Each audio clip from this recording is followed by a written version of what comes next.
Okay, so ek wil vir julle hierdie oulike eiendom wys. Pragtige eiendom. Dit is 'n 2 slaapkamer, 2 badkamer woonstel.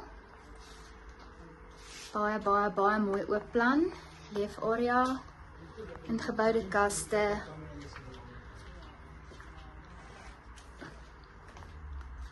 So deurstap.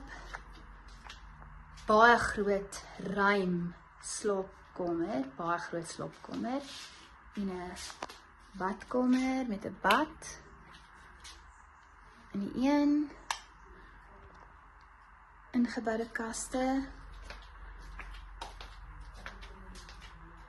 Nog 'n groot slaapkamer met 'n badkamer. En dan hier so 'n stort in.